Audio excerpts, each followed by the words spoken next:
अन्नपूर्णा गछ एक चमत्कार गुण आपणक शरीर रे थिबा सबु रोग को मूलर ही शेष करदेव। आपण को जीवाकू देव नाही कौनसी मेडिकल को किंबा कौनसी मेडिसिन खाइबा को देव नाही। एही अन्नपूर्णा गछर पत्र एही पत्र एक चमत्कार तुल्य रामबाण परी आपणकर शरीरर सर्वस्व रोग को काढ़ी दूर को फिंगिदेव। एही अन्नपूर्णा गछरे भरिपूर्ण रही एक औषधीय चमत्कार गुण। जदि कौनसी मनुष्य एहा विषय जानिदेबे ताहाले तांकु कौनसी रोग मध्य आउ छुई पारिबो नाही। मूलरू सर्वस्व रोग दूर होजिब। मनुष्य हेतु प्रत्येक रोग दुख कष्ट लगी रही थाए। शरीर में पीड़ा मध्य लगी रहुची। आउ एही अन्नपूर्णा गछ भगवान सृष्टि करिछंती केवल मनुष्यंकर कल्याण निमते। जे कोनसी व्यक्ति जदि एही अन्नपूर्णा गछर पत्र एही चमत्कार गुण विषय जानिदेबे ताहाले तांकोर जीवनरू सबुदिन पाई शरीरर पीड़ा रोग दूर होजिब। एही पत्र संपूर्ण मूलरू ही रोग को विनाश करि देइथाए। अन्नपूर्णा पत्र प्रत्येक शक्तिशाली परिपूर्ण रही औषधीय गुण एक रक्षा कवच परी कार्य आसिब। एही गछ क्यों क्यों रोग को शरीरर संपूर्ण मूलरू नाश करिथाए जानतु। द्वितीय, एही गछ आपणक घरे रहिले शुभ ना अशुभ। तृतीय, यदि अन्नपूर्णा गछ आपणक घर बारिकानी बा अगणारे रखुछंती ताहाले आपणकर क्यों सबु रोग मूलरू विनाश करि देइथाए एही चमत्कार गछ अन्नपूर्णा गछ। एही अन्नपूर्णा गछ आपणक जीवनर जेते मध्य रोग रही सबु किछु को विनाश करिदेव। एही गछ कौनसी छोटिया गछ होई न थाए। अन्नपूर्णार अर्थ मध्य जानि रख। अन्नपूर्णा एहार अर्थ हेउची जे कोनसी भी अन्न को व्यंजन प्रस्तुत करा जाउछि से समय रे जदि एही अन्नपूर्णा पत्र को पका जाए ताहाले एहार सुगंध बास्ना मोहक संपूर्ण भरिपूर्ण जाए। संपूर्ण एहार बास्ना मोहित हो जाए प्रत्येक मनुष्य। अन्नपूर्णा गछर पत्र अति चमत्कार। किछि व्यंजन मध्यरे प्रस्तुत होला बेले एही पत्र को पका जाए आउ एहार बास्ना अति अधिक होइथाए। अन्नपूर्णा गछर पत्र आपणक जीवन को केवल बास्ना दे न थाए बरम एहार शक्ति आपण को देखाई थाए जहा शिखिबा जानिबा अति जरूरी होइथाए। अन्नपूर्णा गछर पत्र द्वारा आपण किपरि आपणकर विभिन्न रोग को मूलर ही विनाश करिदेव सर्वप्रथमे एहाकु जानि रख। अन्नपूर्णा गछ आपणक घर पाखरे जदि रहिछि एहाकु आपण छिंडाई आपणक घरर जेतेबेले रोषाई आरंभ करुछंती एही पत्र को पकाइबा द्वारा एहार सुगंध बास्ना संपूर्ण भावरे खेली जाई थाए। आउ समस्ते एही बास्ना रे मोहित मध्य होई जांती। जानि रखंतु सर्वप्रथमे आपण मने रख अन्नपूर्णा गछ घरे रहिले शुभ ना अशुभ क्यों सब रोग को मूलरू शेष करि देइथाए एही अन्नपूर्णा गछ। आउ एहार औषधीय गुण मध्य जदि आपण को सदा सर्वदा जर खास लगी रहुची एही जर खास को ठंडा को सबुदिन पाई दूर करिथाए। द्वितीय हेउची जदि आपण को अति ଜୋର ସେ ନିଜର ମୁଣ୍ଡ ବିନ୍ଧୁଛି, ତାହେଲେ ଏହି ଉପାୟ ନିହାତି ଭାବରେ କର। ତୃତୀୟ ହେଉଛି, ଯଦି ଆପଣଙ୍କ ମୁଣ୍ଡର ଚୁଟି ଛିଣ୍ଡି ଯାଉଛି ବା ଉପୁଡ଼ି ଯାଉଛି, ତାହେଲେ ମଧ୍ୟ ଏହାକୁ ଥରେ ମାତ୍ର ପ୍ରୟୋଗ କରି ଦେଖ। ଆପଣଙ୍କ ଜୀବନ ସମ୍ପୂର୍ଣ୍ଣ ଭାବରେ ପରିବର୍ତ୍ତନ ହୋଇଯିବ। ତ ଚାଲନ୍ତୁ ଜାଣିବା ମୂଳରୁ ଶେଷ କରୁଥିବା, ରୋଗକୁ ବିନାଶ କରୁଥିବା ଏକ ଅନ୍ନପୂର୍ଣ୍ଣା ପତ୍ର ବିଷୟରେ।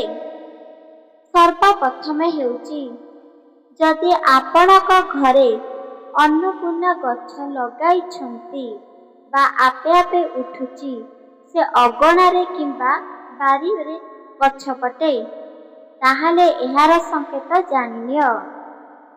ଅନ୍ନପୂର୍ଣ୍ଣା ଗଛରେ ଏକ ଚମତ୍କାର ଗୁଣ ରହିଛି, ଯେମିତି ଏହାର ବାସ୍ନା, ଏହାର ସୁଗନ୍ଧ ଅତି ମଧୁର ହୋଇଥିବା କାରଣରେ ପ୍ରତ୍ୟେକ ପାଖରେ ଯାଇ ଏହାର ବାସ୍ନା ସୁଗନ୍ଧ ପହଞ୍ଚି ଯାଇଥାଏ।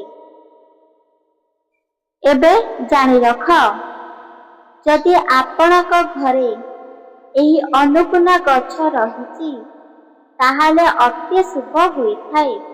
ଅନ୍ନପୂର୍ଣ୍ଣା ଗଛ ଘରେ ରହିବା ଦ୍ୱାରା କୌଣସି ବି ଜୀବଜନ୍ତୁ ଘରକୁ ପ୍ରବେଶ କରିପାରନ୍ତି ନାହିଁ। ସେଥିପାଇଁ ଏହି ଅନ୍ନପୂର୍ଣ୍ଣା ଗଛକୁ ଘରେ ରଖିବା ଅତି ଜରୁରୀ ହୋଇଥାଏ। ଦ୍ୱିତୀୟ ହେଉଛି, ଏହି ଅନ୍ନପୂର୍ଣ୍ଣା ଗଛର ଔଷଧୀୟ ଆପଣମାନେ କ'ଣ ପ୍ରକୃତରେ ଜାଣିଛନ୍ତି? ଏହାର ଔଷଧ ଜାଣିଲେ ଆଶ୍ଚର୍ଯ୍ୟ ହୋଇଯିବେ। ଯେତେବେଳେ ଏହି ଅନ୍ନପୂର୍ଣ୍ଣାର ଗଛ ଯଦି ଆପଣଙ୍କ ଘରେ ରହିଛି, ତାହେଲେ କେଉଁ ସବୁ ରୋଗକୁ ବିନାଶ କରିଦେଇଥାଏ, ସର୍ବପ୍ରଥମେ ଜାଣି ରଖ। ଆପଣଙ୍କର ମନ ଅସ୍ଥିର ଯଦି ରହୁଛି, ଯଦି କଳି ଝଗଡ଼ା ଲାଗି ରହୁଛି ବାରମ୍ବାର, ଯଦି ସାରା ଦିନ ଭିତରେ ଆପଣଙ୍କୁ ମନ ଅସ୍ଥିର ରହି ବାରମ୍ବାର ପଛ କଥା କିମ୍ବା ବିତି ଯାଇଥିବା ଘଟଣା ବିଷୟରେ ବାରମ୍ବାର ମନେ ପଡ଼ୁଛି, ତାହେଲେ ଅନ୍ନପୂର୍ଣ୍ଣା ଗଛ ଆପଣଙ୍କ ଘର ବାରିରେ କିମ୍ବା ଅଗଣାରେ ରହିଲେ କୌଣସି ବି କୁପ୍ରଭାବ ପଡ଼ିନଥାଏ। ମନ ଶାନ୍ତ ରହିଥାଏ, ସ୍ଥିର ରହିଥାଏ, କଳି ଝଗଡ଼ା ଲାଗୁନଥାଏ, ପଛ କଥା କେବେ ବି ମନେ ପଡ଼େ ନାହିଁ। ଏହାର ପ୍ରକୃତ କାରଣ ହେଉଛି, ଯେହେତୁ ଅନ୍ନପୂର୍ଣ୍ଣା ଗଛର ବାସ୍ନା ସୁଗନ୍ଧ ଅତି ସୌନ୍ଦର୍ଯ୍ୟ ବଢ଼ାଇଥାଏ, ତା ସାଥିରେ ମଧୁର ମଧ୍ୟ। ଏହି ବାସ୍ନା ସୁଗନ୍ଧରୁ ଆପଣମାନେ ସବୁକିଛି ପଛ କଥା ଭୁଲି ଯାଆନ୍ତି। ଦ୍ୱିତୀୟତଃ କଳି ଝଗଡ଼ା ମଧ୍ୟ ଆସିନଥାଏ। ଏହି ସବୁ ରୋଗ ମୂଳରୁ ହିଁ ନଷ୍ଟ କରିଥାଏ। ଅନ୍ନପୂର୍ଣ୍ଣା ଗଛରେ ଏତେ ସ୍ୱାଦିଷ୍ଟ ପରିପୂର୍ଣ୍ଣ ରହିଥାଏ, ଯିଏକି ଯେମିତି କୌଣସି ବ୍ୟଞ୍ଜନ ପ୍ରସ୍ତୁତ କରାଯାଏ ସ୍ୱାଦିଷ୍ଟ ବଢ଼ାଇଥାଏ, ଠିକ୍ ସେପରି ରୋଗକୁ ମୂଳରୁ ମଧ୍ୟ ବିନାଶ କରିବାର ଶକ୍ତି ଅଧିକ ରହିଥାଏ। ଆପଣଙ୍କର ଶରୀର ଭିତରେ ରହିଥିବା ହାଡ଼ ଯଦି ମଜବୁତ କରିବାକୁ ଚାହୁଁଛନ୍ତି, ତାହେଲେ ଏହି ଉପାୟ ନିହାତି ଭାବରେ କରନ୍ତୁ। ଯେକୌଣସି ବ୍ୟକ୍ତି ଯଦି ସପ୍ତାହରେ କେବଳ ଗୋଟିଏ ଥର ଯଦି ଅନ୍ନପୂର୍ଣ୍ଣା ପତ୍ରକୁ ଆଣି ବ୍ୟଞ୍ଜନରେ ପକାଇ ଏକ ସ୍ୱାଦିଷ୍ଟ ବ୍ୟଞ୍ଜନ ବନାନ୍ତି ଖାଦ୍ୟ, ସେହି ଖାଦ୍ୟକୁ ଯଦି ସେବନ କରନ୍ତି, ତାହେଲେ ଆପଣଙ୍କ ଶରୀରର ହାଡ଼ ସବୁଦିନ ପାଇଁ ମଜବୁତ ହୋଇଯିବ। ଶରୀର ଭିତରେ ଥିବା ବିଭିନ୍ନ ରୋଗ, ଯେମିତି ଗ୍ୟାଷ୍ଟ୍ରିକ୍ ହେଉ, ଉଚ୍ଚ ରକ୍ତଚାପ ହେଉ, ସବୁକିଛି ଦୂରେଇ ଯିବ। ଆଉ ଏହାର ଫାଇଦା ଆପଣ ନିହାତି ଭାବରେ ଜାଣିପାରିବ। ଅନ୍ନପୂର୍ଣ୍ଣା ପତ୍ରରେ ଅତି ଶକ୍ତିଶାଳୀ ପତ୍ର। ଯଦି ଆପଣମାନେ ଚାହୁଁଛନ୍ତି ଏହି ଅନ୍ନପୂର୍ଣ୍ଣା ପତ୍ରକୁ ଆପଣଙ୍କ ଘର ପାଖରେ ଲଗାଇବେ ଆଉ ଏହାର ଫାଇଦା ମଧ୍ୟ ଜାଣିପାରିବେ। ଅନ୍ନପୂର୍ଣ୍ଣା ଗଛ ନିଜ ଘରେ ରହିବା ଦ୍ୱାରା ଆପଣଙ୍କ ଘରକୁ କେବେ ବି କୌଣସି ବି ସାପ, ସର୍ପ ବା ଜନ୍ତୁ ଆସିପାରିବ ନାହିଁ। ଏହାର ସୁଗନ୍ଧରେ ପ୍ରତ୍ୟେକ ଜନ୍ତୁ ଏହି ଦିଗ ଦେଇ ଆସନ୍ତି ନାହିଁ। ଅନ୍ନପୂର୍ଣ୍ଣା ପତ୍ର ଯଦି ଆପଣ ନିଜ ଘରେ ଲଗାଉଛନ୍ତି ଆଉ ଏହି ପତ୍ର ଦ୍ୱାରା ଆପଣଙ୍କର ମୁଖକୁ ସୌନ୍ଦର୍ଯ୍ୟ ବଢ଼ାଇବାକୁ ଭାବୁଛନ୍ତି, ତାହେଲେ ଏହି ଉପାୟ କର। ଗୋଟିଏ ରାତ୍ର ସମୟରେ ବଡ଼ ପାତ୍ରରେ କିଛି ଜଳ ନିଅନ୍ତୁ। ସେହି ଜଳ ମାଧ୍ୟମରେ ଗୋଟିଏ ଅନ୍ନପୂର୍ଣ୍ଣା ପତ୍ରକୁ ଛିଣ୍ଡାଇ ପକାଇ ଦିଅନ୍ତୁ। ସାରା ରାତ୍ର ତାକୁ ଠିକ୍ ସେପରି ଛାଡ଼ି ଦିଅନ୍ତୁ। ପ୍ରାତଃ ସମୟରେ ଉଠି ସର୍ବପ୍ରଥମେ ନିଜର ମୁଖକୁ ସେହି ଅନ୍ନପୂର୍ଣ୍ଣା ପକାଯାଇଥିବା ସେହି ପାଣିକୁ ନିଜ ମୁହଁକୁ ଧୋଇ ଦିଅନ୍ତୁ। ଏମିତି ଭାବରେ ସପ୍ତାହକୁ 3 ଥର କରି ଦେଖନ୍ତୁ। ଆପଣଙ୍କର ମୁଖ ଏକ ସୁନ୍ଦର ବଢ଼ାଇବାକୁ ଲାଗିବ, ଆଲୁଅ ପରି ଦେଖାଯିବ, ଏକ ଚମକ ଦେଖାଯାଉଥିବ ସେହି ମୁଖରେ। ଏହି ତଥ୍ୟ ନିହାତି ଭାବରେ ମନେ ରଖ। ଯଦି ପାର୍ଲର ଯାଉଛନ୍ତି, ବିଭିନ୍ନ କ୍ରିମ୍ ଲଗାଉଛନ୍ତି ନିଜ ମୁହଁରୁ, ଆଜିଠାରୁ ସେସବୁ ଭୁଲିଯିବେ। ଯଦି ଅନ୍ନପୂର୍ଣ୍ଣାର ପତ୍ରକୁ ଆପଣ ପ୍ରତ୍ୟେକ ମଙ୍ଗଳବାର ଦିନ ନହେଲେ ଗୁରୁବାର ଦିନ ପତ୍ରକୁ ଛିଣ୍ଡାଇ ଆପଣଙ୍କ ମୁଖରେ ଚାରିପଟ କେବଳ 7 ଥର ବୁଲାଇବେ, ତାହେଲେ ଆପଣଙ୍କ ମୁଖରେ ଥିବା ବିଭିନ୍ନ ବ୍ରଣ, କଳାଦାଗ ସବୁକିଛି ଦୂରେଇ ଯିବ। ଅନ୍ନପୂର୍ଣ୍ଣା ପତ୍ର କ୍ଷୀରରେ ଘଷଣ କରି ଯଦି ମୁଖରେ ଲଗାଇବେ, ତାହେଲେ ମୁଖ ଉଜ୍ଜ୍ୱଳ ଦେଖାଯିବ। ଅନ୍ନପୂର୍ଣ୍ଣା ପତ୍ର ନିଜ ଶରୀର ପାଇଁ ବହୁତ ଫାଇଦା ହୋଇଥାଏ। ଯଦି କୌଣସି ବ୍ୟକ୍ତି ଏହି ଅନ୍ନପୂର୍ଣ୍ଣା ପତ୍ର ଯଦି ମୁଣ୍ଡ ବିନ୍ଧା ଲାଗି ରହୁଛି, ତାହେଲେ ଅନ୍ନପୂର୍ଣ୍ଣା ପତ୍ରକୁ ବାଟି କରି ସେହି ବଟାକୁ ଯଦି ନିଜ କପାଳରେ ଲଗାନ୍ତି ଆଉ ପ୍ରାତଃ ସମୟରେ ସେହି ପତ୍ରକୁ ପୋଛି ଦିଅନ୍ତି, ତାହେଲେ ମୁଣ୍ଡ ବିନ୍ଧା ମୂଳରୁ ହିଁ ଦୂରେଇ ଯିବ। ଆଉ ଯଦି ଆପଣଙ୍କର କିଛି ଯେମିତି ଆଣ୍ଠୁଗଣ୍ଠି ବନ୍ଧା ହେଉଛି, ବିନ୍ଧା ବାରମ୍ବାର ହେଉଛି ଆଉ ଦରଜ ଦେଉଛି, ତାହେଲେ ଅନ୍ନପୂର୍ଣ୍ଣା ପତ୍ରକୁ ବାଟି ଦିଅନ୍ତୁ। ସେଠାରେ 2ଟି ତୁଳସୀ ପତ୍ର ମଧ୍ୟ ବାଟିବେ। ଅନ୍ନପୂର୍ଣ୍ଣା ପତ୍ର ବଟାକୁ ନିଜର ଯେଉଁ ଜାଗା ଆପଣଙ୍କୁ ଦରଜ ଦେଉଛି, ସେହି ଜାଗାରେ ଏହି ପତ୍ରକୁ ଲେପନ କରନ୍ତୁ। ତାପରେ ଗୋଟିଏ କପଡ଼ା ଉପରେ ବାନ୍ଧି ଦିଅନ୍ତୁ। କେବଳ ଅଧଘଣ୍ଟାଟେ ଛାଡ଼ି ଦିଅନ୍ତୁ। ତାପରେ ଆପଣ ଖୋଲି ଦେଖନ୍ତୁ। ଏମିତି ଭାବରେ 3 ରୁ 4 ଦିନ କରିକି ଦେଖ। ଆପଣଙ୍କର ଆଣ୍ଠୁଗଣ୍ଠି ବିମାର ସବୁଦିନ ପାଇଁ ଦୂରେଇ ଯିବ। ଏହିସବୁ ବୃଦ୍ଧ ବାପା ମାଙ୍କ ପାଇଁ ଏହି ସୁନ୍ଦର ଉପାୟ ଥରେ ମାତ୍ର ଚେଷ୍ଟା କରନ୍ତୁ ଆଉ ପ୍ରୟୋଗ ମଧ୍ୟ କରନ୍ତୁ। ଅନ୍ନପୂର୍ଣ୍ଣା ପତ୍ର ପ୍ରତ୍ୟେକ ମନୁଷ୍ୟଙ୍କ ଜୀବନରୁ ଡକ୍ଟର କିମ୍ବା ଡକ୍ଟର ଦେଇଥିବା ଔଷଧକୁ ସବୁଦିନ ପାଇଁ ଦୂରେଇ ଦେଇଥାଏ। ମନେ ରଖନ୍ତୁ, ଏହି ପତ୍ର ଦେଖିବାକୁ ଯେପରି ସୁନ୍ଦର, ତାର ବାସ୍ନା ସୁଗନ୍ଧ ମଧ୍ୟ ସେତିକି ଆକୃଷ୍ଟ ହୋଇଥାଏ, ଚୁମ୍ବକ ପରି ଟାଣିଥାଏ।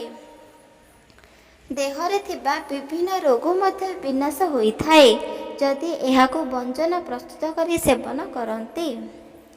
ତାପରେ ଆସିବା ମୁଣ୍ଡର ଚୁଟି ଝଡ଼ିବା। ଆପଣମାନେ ଦେଖିଥିବେ, କମ୍ ବୟସରେ ପ୍ରତ୍ୟେକ ଝିଅ ପୁଅର ମୁଣ୍ଡର ଚୁଟି ଉପୁଡ଼ି ଯାଉଛି ବା ଛିଡ଼ି ଯାଉଛି। ତାହେଲେ ଏହି ଉପାୟ କରନ୍ତୁ। ଅନ୍ନପୂର୍ଣ୍ଣା ପତ୍ରକୁ ବାଟି ଦିଅନ୍ତୁ। ସମ୍ପୂର୍ଣ୍ଣ ଚିକଣ କରି ବାଟନ୍ତୁ। ସେଥିରେ ନିମ୍ବ ପତ୍ର ମଧ୍ୟ ବାଟନ୍ତୁ। ନିମ୍ବ ପତ୍ର, ଅନ୍ନପୂର୍ଣ୍ଣା ପତ୍ର ବଟା ହୋଇଥିବା ମିଶ୍ରଣକୁ ନିଜର କେଶରେ ବା ନିଜର ମୁଣ୍ଡର ମୂଳକରେ ଘଷନ୍ତୁ। କିଛି ସମୟ ପର୍ଯ୍ୟନ୍ତ ଘଷନ୍ତୁ। ତାପରେ ଆପଣ କେବଳ ଅଧଘଣ୍ଟାଟେ ନହେଲେ 20 ମିନିଟ୍ ଛାଡ଼ି ଦିଅନ୍ତୁ। ତାପରେ ଆପଣଙ୍କର ଚୁଟିକୁ ଧୋଇ ଭଲ ଭାବରେ ସ୍ନାନ କରନ୍ତୁ। ତାପରେ ଦେଖନ୍ତୁ ଆପଣଙ୍କର ଚୁଟି କିପରି ସମ୍ପୂର୍ଣ୍ଣ ଭାବରେ କଳା ଦେଖାଯାଉଛି। ଧୀରେ ଧୀରେ କରି ଚୁଟି ଉଠିବାରେ ଲାଗୁଛି ବା ଘନ ହେଉଛି ଆଉ ଲମ୍ବା ଅତି ଜଲ୍ଦି ବଢ଼ିଯାଉଛି। ଏହି ସୁନ୍ଦର ଉପାୟ ନିହାତି ଭାବରେ କରନ୍ତୁ। ଅନ୍ନପୂର୍ଣ୍ଣାର ଏହି ଚମତ୍କାର ତଥ୍ୟ ଆପଣ ଥରେ ମାତ୍ର ପ୍ରୟୋଗ କରି ଦେଖ, ସବୁକିଛି ପରିବର୍ତ୍ତନ କରିଦେବ। ଏହି ପତ୍ରରେ ବହୁତ ଅଧିକ ଔଷଧୀୟ ଗୁଣ ରହିଛି, ସେଥିପାଇଁ ଫାଇଦା ଦେଇଥାଏ। ତଥ୍ୟ କିପରି ଲାଗିଲା କମେଣ୍ଟ ମାଧ୍ୟମରେ ନିହାତି ଭାବରେ ଜଣାନ୍ତୁ। ଜୟ ରାଧେ ଶ୍ରୀକୃଷ୍ଣ।